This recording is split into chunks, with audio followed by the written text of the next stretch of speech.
A huge armed presence ringed the courtroom at Nottingham in March 2005 for the trial of the drug smuggling Dawes cartel. Police spent more than £500,000 on the security operation, not because they feared John Dawes would try to escape, but for his protection because they thought he might turn and offer information on his brother Rob, who was still at large in Spain, and his partner Gary Hardy, and not at least the Bestwood cartel. "We believe there was a genuine risk to the Dawes," said Detective Inspector Peter Jones. "Our thinking was, when convicted, he may want to mitigate and give his side of the story. If he is willing to give evidence on others he is working alongside, he becomes valuable." Over 9 weeks, a jury heard details on how John and Rob Dawes headed a ruthless organisation, making more than £1 million a month from illegal drugs trade. At the end of it all, John Dawes and his father Arthur, Rebecca Bridge and Ryan Smith were all convicted for their parts in the operation. John Dawes was jailed for 24 years, Mr. Smith for 14 years, Arthur Dawes for 8 and Miss Bridge for 4. Operation Normality had been a huge success, and while Rob Dawes and Gary Hardy remained at large, police felt it would be only a matter of time before they tripped up. The case had shown just how much power an organised crime group could achieve. In such a short space of time, the Dawes cartel had managed to corrupt officials in various organisations and rule through fear. D.I. Jones pointed out the similarities between the Dawes cartel and that run by the Bestwood mob. John Dawes thought he was untouchable, but no one is untouchable, no matter how violent or intimidating they are. There was information that suggested that this organisation was able to penetrate the police, social services, and the local authority of other organisations through intimidation or other means. When the Trustfort murder trial got underway in March 2006 at Birmingham Crown Court, David Gunn sat in the dock alongside his brother Colin. The jury were unaware that David had already pleaded guilty the previous year to a conspiracy to supply amphetamine, a crime for which he would eventually be jailed for 8.5 years, and for which Terry Witts and Kevin Worsop were also jailed. 8 defendants now faced the jury. Colin and David Gunn, John Russell and Michael McNee were joined by Shane Bird, aged 39 of Carlton Hill, Nottingham, Kevin Home, 38 of Cliff Road, Carlton, Andrew McKinnon, 21 of No Fixed Address, and Linnell Douglas, 20 of No Fixed Address. All denied conspiracy to commit murder. In the public gallery was Victor Bates, who had decided to attend the trial to see the face of Colin Gunn, who he knew had been implicated in his wife's death. Opening for the prosecution, Timothy Spencer QC said the killers were calculated and ruthless and merciless. The murders were carried out with clinical efficiency. No disturbance, no sign of haste. The targets were located quickly and shot just as quickly. In other words, as part of a well-organised, well-planned gang operation. There was, he said, evidence of a command structure in a way that the couple's murder had been organised. However, there was very little direct evidence. In fact, the case was one of the most difficult ever handled by Lincolnshire Crown Prosecution Service. Eyewitnesses and forensics were lacking, to say the least. It would take a jigsaw of circumstantial evidence to build up a picture of those responsible. In particular, the detailed mobile phone records that the prosecution claimed placed the defendants at the heart of the crime. The prosecution sought to show how each of the accused was implicated through the use of phones they had brought for the sole purpose of planning and organising the murders, and had then thrown away afterwards. Specifically, those included 11 murder phones, used over hundreds of miles in a 10-day period. Over 7,000 calls had been analysed and more than 100 statements about the phone usage disclosed. With all the benefits of hindsight, Mr. Spencer went on. It could be said that if the police had acted more quickly to the Prowler report, then this killing could have been prevented, but they didn't, and it's as simple as that. He admitted there were unanswered questions in this case, and there will be unanswered questions at the end of it. The prosecution suggests that we have the greater part of this gang. We suggest we don't have it at all. John Russell's defence was to claim that he was half drunk, flying a kite, chatting to girls when the Sterlings were shot dead. Andrew Hall QC, defending Mr. Russell, also disputed prosecution claims that his client had taken blood-stained clothing to a laundrette the day after the murders. The court heard that Mr. Russell had more than 80 previous convictions for drug dealing, burglary and stealing cars, but no record of violence. He claimed that he was on the East Coast with Michael McNee to look after a caravan full of amphetamines and supply local drug dealers. He is a professional criminal and no doubt a considerable menace to the people of Nottingham, said Mr. Hall. But that's not the issue. The issue is he a killer? He continued. On that Lincolnshire coast, it was a high season. It was the summer and the pubs and clubs were full of young people. It was a busy time for those who wanted to sell drugs. It is perhaps unsurprising to find the two of them by the coast in August. If it wasn't for the seriousness of the case, the notion of John Russell half drunk and trying to get some girls back to the caravan while acting as a lookout would be comical. Mr. Hall told the jury that the prosecution was grasping at straws and had a weak circumstantial case. Defendant Shane Bird admitted he had used a contact to illegally access information on the couple before they were killed, but denied knowing anything about the murders until he heard about them in the news 2 days later. In a transcript read out that takes played to the courtroom, the jury heard Mr. Bird make the tearful denial to the police that he was involved. What you are trying to suggest is that I knew about it before, and that's not on, he told the officers. It's all come out over the news. Things go through your mind, like, was I anything to do with that? Was that anything to do with the number that I got for them? And it made me physically sick. In the same interview, Mr. Bird could not explain frequent phone calls made a few days before the shootings to David Gunn. The record showed the calls to Mr. Gunn were made back to back with calls made to Mr. Bird's British Telecom contact. It was suggested to Mr. Bird that the calls were about the Sterling's address and Mr. Bird's progress in obtaining it. He denied the suggestion from the police. When he came to take the stand, Shane Bird was more in control of his emotions than he had been in the police stations. He told the courtroom, "I was proper upset thinking the number might have something to do with the murders. It actually broke my heart." Mr. Bird, who owned 2 scooter shops in Ingold Mells, Lincolnshire, had made no fewer than 1,600 phone calls on his mobile phone in the first 8 days of August 2004. His phone was tracked to the Trusthorpe area in the days leading up to the murder, but he argued that his business in Ingold Mells required his attention and his presence in the area, and it was nothing unusual. On the day of the killings, Mr. Bird went to Leicester Racecourse to watch a horse that he owned compete in a 7-furlong race. By the time David Gunn decided to take the stand, the case against him was looking increasingly flawed. During a cross-examination, Timothy Spencer suggested to Mr. Gunn that he decided to stay in Nottingham on the day of the murder so Colin could oversee things on the East Coast, ensuring that at least one of them had a watertight alibi. There had to be a show, and you and your brother decided that you could not both be on the coast when the Sterlings were shot, Mr. Spencer said. You are an intelligent man. You realise the value of being in Nottingham on Sunday and being with your partner all day.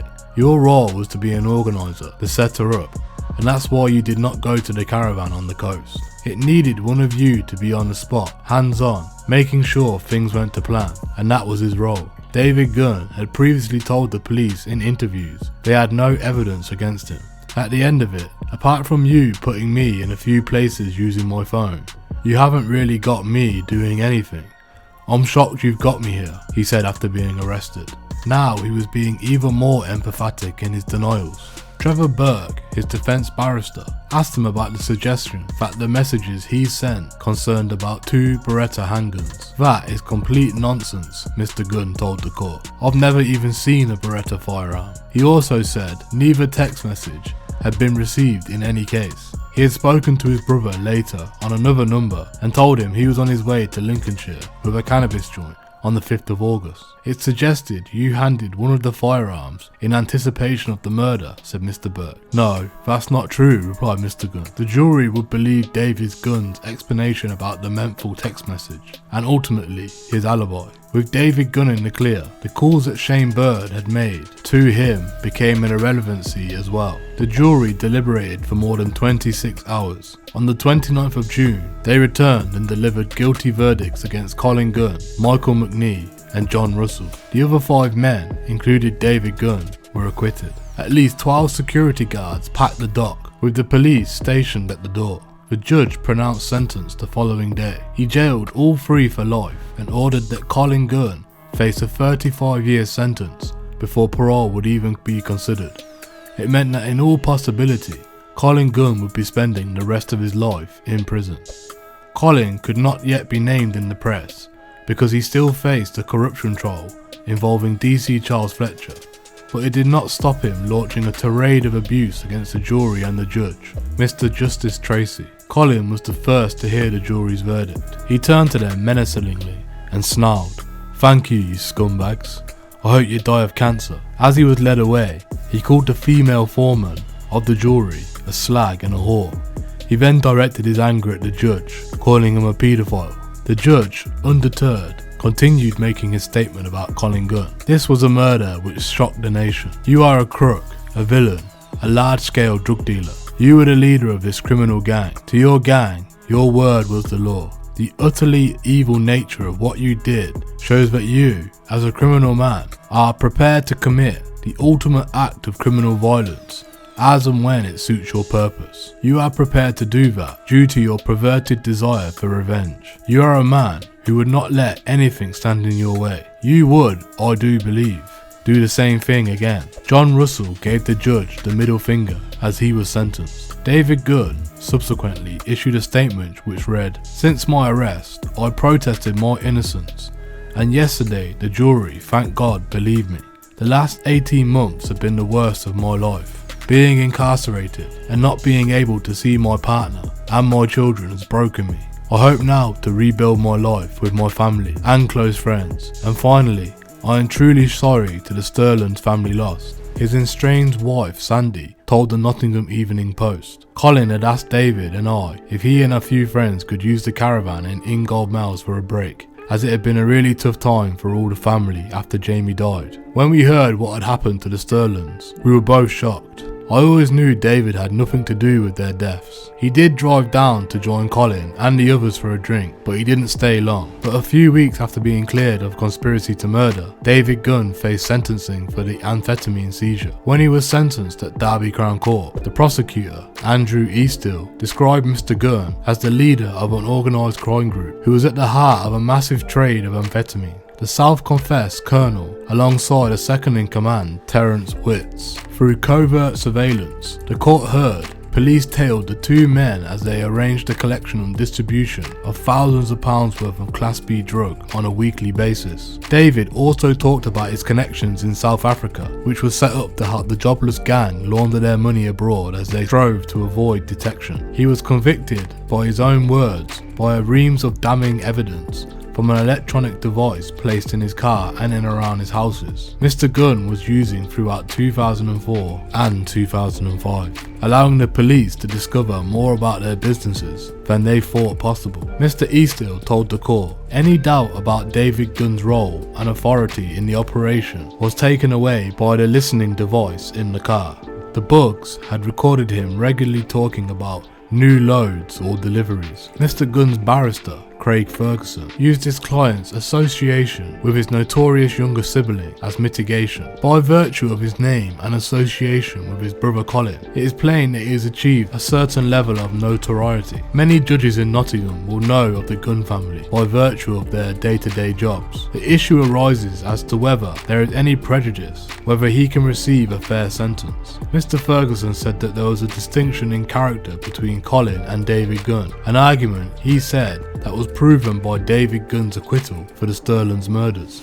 But Nottinghamshire's Chief Constable Steve Green held a very different view of David Gunn's role in his brother's gang. "We dealt with it as a single kind of business," Mr. Green later said. "We acknowledged the centrality of Colin Gunn to it, but as far as we were concerned, David was part of the inner sanctum. He may well spend less time in prison than his brother, but he will never leave our radar screen. For the rest of his natural life, he needs to look over his shoulder." The amphetamine conviction meant it would be some time before David Gunn would be able to walk the streets of Bestwood again. But by 2008, however, he had already enjoyed a couple of home visits in preparation for his release in April 2009. It was over for the Bestwood cartel. Yet 2 days after Colin Gunn and his underlings were sentenced, Bestwood erupted in riots. 30 youths overturned, smashed up and set alight cars, ripped down fences, knocked down walls and built barricades across Raymede Drive arrived during a 3-hour standoff with police. They also waved placards demanding the release of the jailed men. It was a hollow gesture.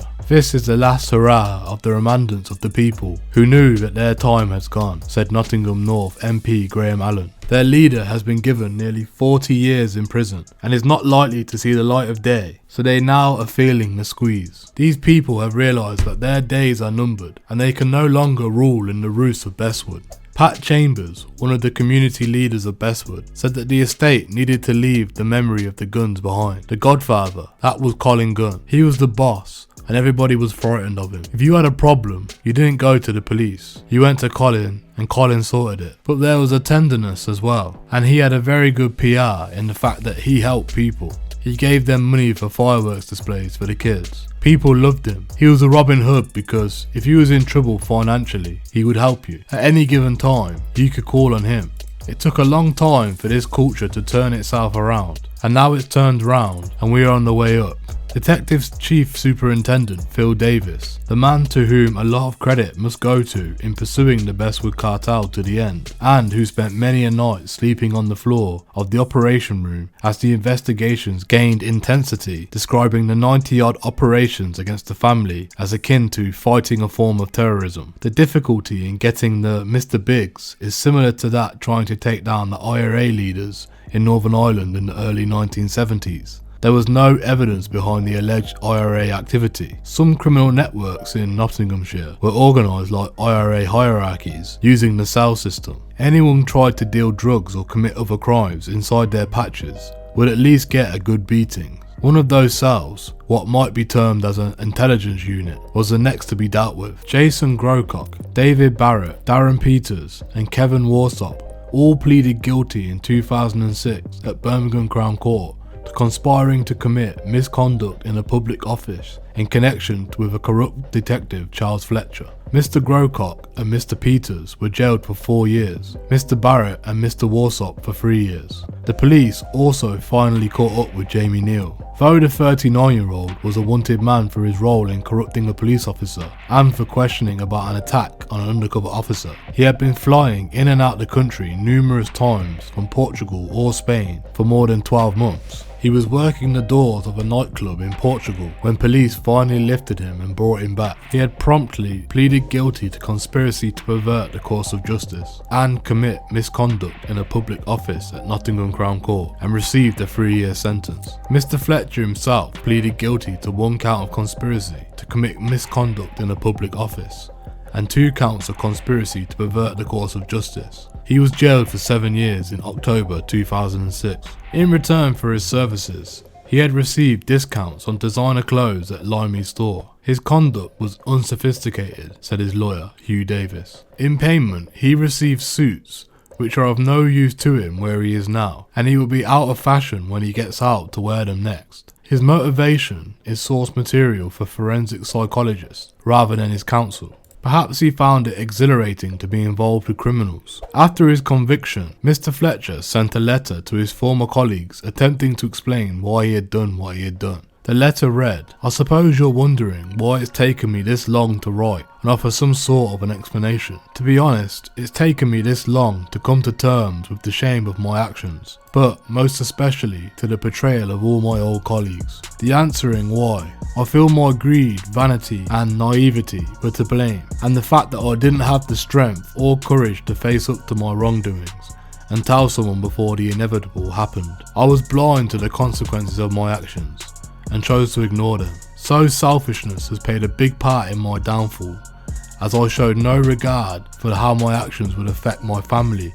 friends and those close to me." Detective Superintendent Russ Foster, the head of the professional standards at the force, said that Mr. Fletcher had been less than comprehensive in his version of how Mr. Gunn had corrupted him. There are 2 hypotheses.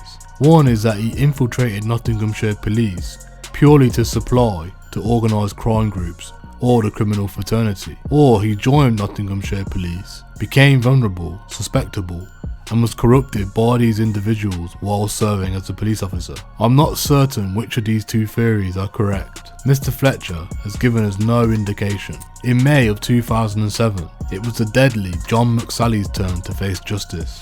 He had been arrested after walking into his favourite pub drunk and waving round the revolver, saying he had a job to do that night. The landlady persuaded him to leave the revolver in the pub safe, and Mr. McSally drove off to his home in Plaza Gardens in Basford with the bullet still in his pocket. The brave landlady then phoned the police and told them what Mr. McSally had said, adding that she had managed to persuade him to leave the gun. Armed officers were dispatched to Mr. McSally's home. They pounced as he got out of his Nissan 4x4 and seized the bullets from his pocket. They were .38 caliber and matched a .38 revolver later recovered from the pub safe.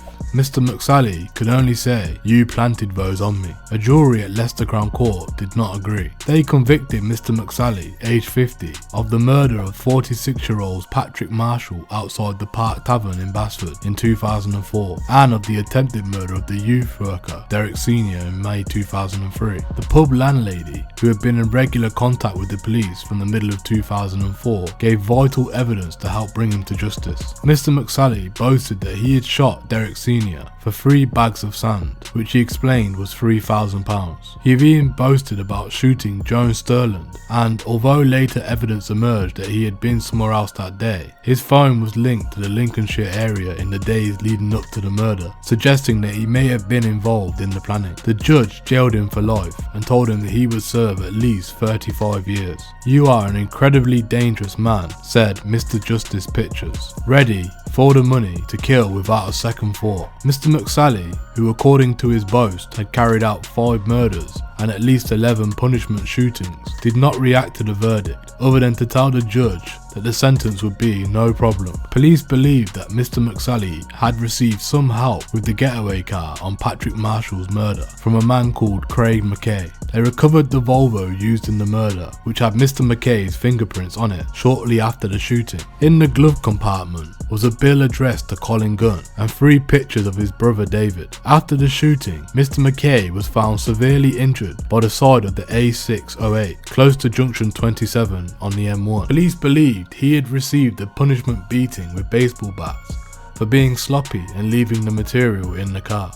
However, Mr. McKay, 33, from Bestwood Park Estate, a heroin addict with more than 40 offences on his record, denied any involvement and was cleared of Mr. Marshall's murder, while his girlfriend was cleared of perverting the course of justice by allegedly giving Mr. McKay a false alibi. In a message clearly aimed at the local populace traumatised by the constant gunplay, Detective Chief Superintendent Neil James, head of crime for Nottinghamshire Police, said afterwards, "We would like to pay tribute to the courage of the witnesses and their willingness to support the investigation.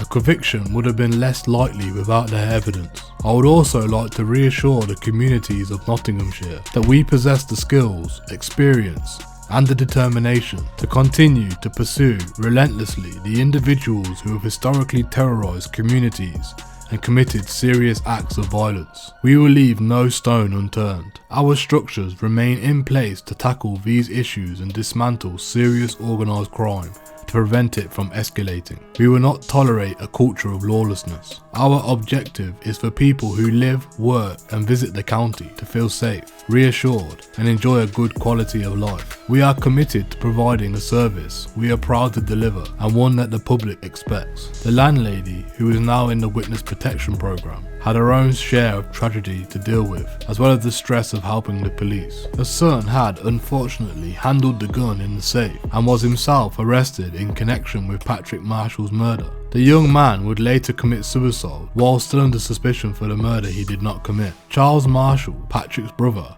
said on behalf of the family, "The last 3 years has been very hard on all of our family. Today means we can start to rebuild our lives. We all miss Patrick, and only time will heal the wounds which we have seen from his death. Our dad was diagnosed with cancer about 1.5 years ago and told that he had a limited time to live. At least he has survived to see justice done today. As it says on the plaque on our brother's grave, justice is fine." In the summer of 2007, Colin Gunn, now more than a year into his life sentence, went back on trial for the corrupting of police officers. In an unusual move, the Crown Prosecution Service applied for evidence of his bad character, chiefly his conviction for conspiracy to murder, to be revealed in court, arguing that the jury needed to know about the deaths of the Sterlings to understand this case and his motivation for seeking police intelligence. At the start of the trial, Mr. Gunn sacked his legal team and refused to take part. He failed to appear in court for most of the case. Not surprisingly, Mr. Gunn was convicted. The Crown's case was that using the go-betweens,